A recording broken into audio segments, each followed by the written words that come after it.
Ya estamos en contacto con el señor Fernando Filártiga, miembro del directorio del Banco Central del Paraguay, con quien vamos a conversar justamente acerca de este trabajo de parte del Banco Central del Paraguay en conjunto con otras instituciones, quienes trabajan justamente en lo que hace al proceso de registro de los corredores de cambio que operan en territorio nacional, también conocido como cambistas. Señor Fernando, ¿cómo está? Muy buenos días, un placer saludarle a usted y a su amable audiencia. Gracias por esta entrevista y desde ya quisiéramos agradecer justamente este contacto para poder explicar a los televidentes de qué se trata este trabajo que vienen desarrollando del Banco Central del Paraguay y en qué se enmarca esto justamente en atención a lo que se espera próximamente, que es la visita también de los miembros de Gafilat. Así es, bueno, se enmarca de alguna manera en ese contexto porque todos los esfuerzos que estamos haciendo tienen ese contexto marco, esa causa país que es la evaluación de Gafilat, pero en realidad va más allá. Va más allá y forma parte de una serie de medidas tendientes a la formalización, como usted decía antes de la pausa, en este caso del sector de los corredores de cambio. Como sabemos, los corredores de cambio son unas personas que están previstas en la ley de cambios, que ya es del 2005. Allí esa ley prevé las casas de cambio, que son las instituciones, las entidades que tienen local físico, y los corredores de cambio, que son las personas que están en la vía pública y que no tienen local físico. Lo que el Banco Central hizo ya en la segunda mitad del 2019 es actualizar y afinar un protocolo de registro en coordinación con la Policía Nacional fundamentalmente y con otras instituciones.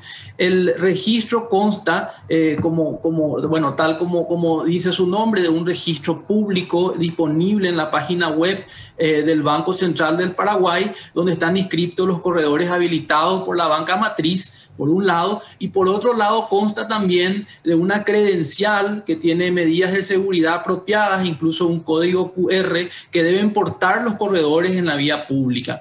El proceso compone dos etapas, el proceso de registro me refiero.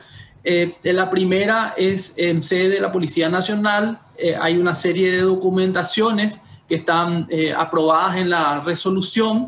Los corredores se acercan a la policía, presentan esa documentación, se crea una carpeta, se realiza en sede policial un análisis preliminar y luego esas carpetas pasan al Banco Central, donde se realiza un subsiguiente análisis en sede de la Superintendencia de Bancos para finalmente tener la aprobación del directorio. Lo que ha sucedido entre finales de 2019 y durante el año 2020 es que como muchos trámites son presenciales aún, hubo una suerte de lentificación del proceso.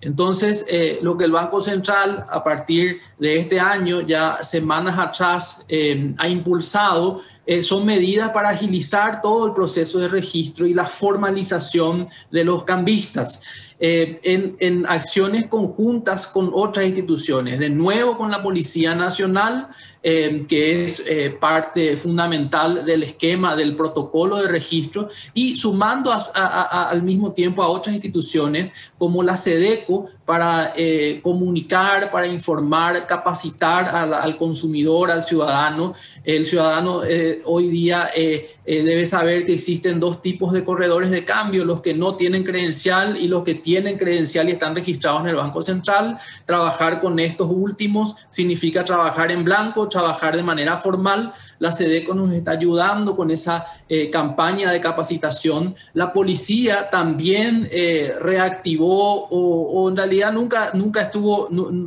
inactiva, más bien impulsó medidas de capacitación y medidas de acercamiento con las asociaciones de cambistas de todo el país. Está realizando de nuevo esas jornadas para informar de los requisitos, para obtener listados de las personas que están nucleadas en estas asociaciones. Entonces conocer, catastrar bien cuáles son las personas, quiénes son las personas que se dedican a esta actividad y por ende deben ser formalizadas, deben formalizarse, y también con la Subsecretaría de Estado de Tributación, porque la Subsecretaría de Estado de Tributación tiene datos muy útiles que al ser compartidos con el Banco Central y con la policía pueden ser cruzados. De modo a acelerar el proceso de formalización. Otra institución que yo no puedo dejar de mencionar porque estamos, como usted mencionaba, sobre todo en el marco, siempre y en el marco especial de la evaluación de Gafilat, en estrecha coordinación para todo este tipo de iniciativas, es la CEPRELAT, que también está apoyándonos en el proceso. Hablamos de una economía en nuestro país que depende principalmente en lo que hace al nexo de los cambistas. Hablamos también de una economía de frontera que tiene fuerte respaldo de los cambistas, principalmente en la zona de Ciudad del Este. Pedro Juan Caballero, ¿esto se aplica a nivel país? ¿Y cómo harían, o esto debe de tramitarse físicamente en el Banco Central? ¿Cómo harían los que están en otros puntos del país? No, esto se aplica a nivel país. De hecho, la Policía Nacional tiene habilitadas oficinas en todo el país, realiza las capacitaciones, la percepción, la recepción de los documentos en todo el país. Es decir, esto es a nivel país. Obviamente que el análisis que respecta al Banco Central sí se realiza aquí en Asunción, en nuestra sede, pero la policía tiene bocas de recepción para los documentos y sobre todo bocas de contacto con estas personas y con los interesados en todo el país. Es decir, que un cambista que opera en la zona de Ciudad del Este puede tramitar esto a través de una boca de la oficina, y el trámite sería similar a otro que opera aquí en Capital. Así mismo. ¿Esto tiene un costo para los cambistas? Sí, tiene un costo. Tiene un costo la expedición del carnet inicial y luego una renovación que es usualmente anual.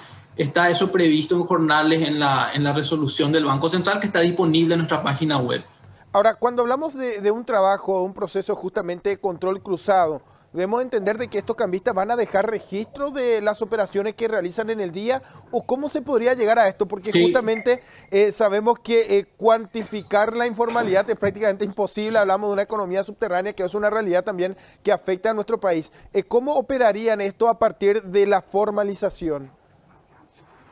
Asimismo, bueno, como mencionaba al principio, fue un trabajo de afinamiento o refinamiento y de actualización del protocolo. El nuevo protocolo, que implica el registro, implica la credencial, implica la formalización, prevé también informes de operaciones semestrales en un formato que está preestablecido por el Banco Central. Es decir, estas personas, a partir de la vigencia de esta resolución, ya van a tener que informar semestralmente de las operaciones realizadas, y eso nos va a nosotros también a proveer insumos muy importantes para eventual cruzamiento, para registro, para información y para estadística. Así, eso está previsto en la resolución.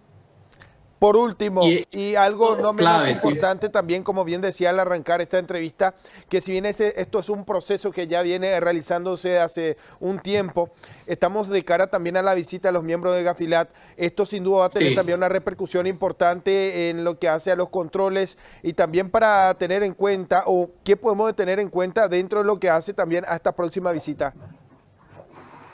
Es muy importante, como decía, estos son esfuerzos permanentes del Banco Central, que en el marco de la visita de Gafilat, por supuesto, toman ese factor en consideración.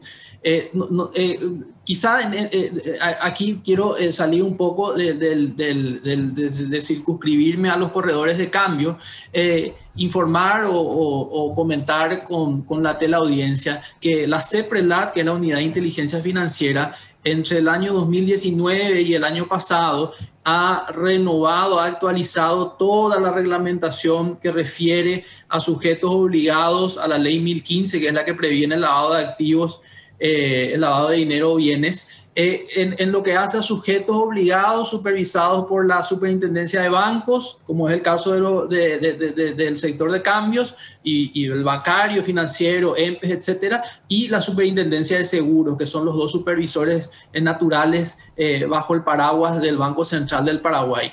Toda esa innovación, actualización reglamentaria se hizo incorporando un enfoque basado en riesgos, que es el enfoque adoptado en las recomendaciones del Grupo de Acción Financiera Internacional. Y nosotros en este momento, como antes y en este momento, y va a seguir siendo, estamos realizando la supervisión permanente de las entidades ya en base a la nueva reglamentación. Por lo tanto, lo que llamamos cumplimiento técnico, que es un aspecto de los que se evalúan lo que evalúa Gafilat, que están al día y correctas las reglamentaciones, las normas, las instituciones. Eso está bien, estamos bien en ese sentido, y también tenemos elementos para demostrar el otro aspecto muy importante que se suma ahora en la cuarta ronda de evaluaciones de Gafilat, que es la efectividad. Es decir, no solamente existe la norma,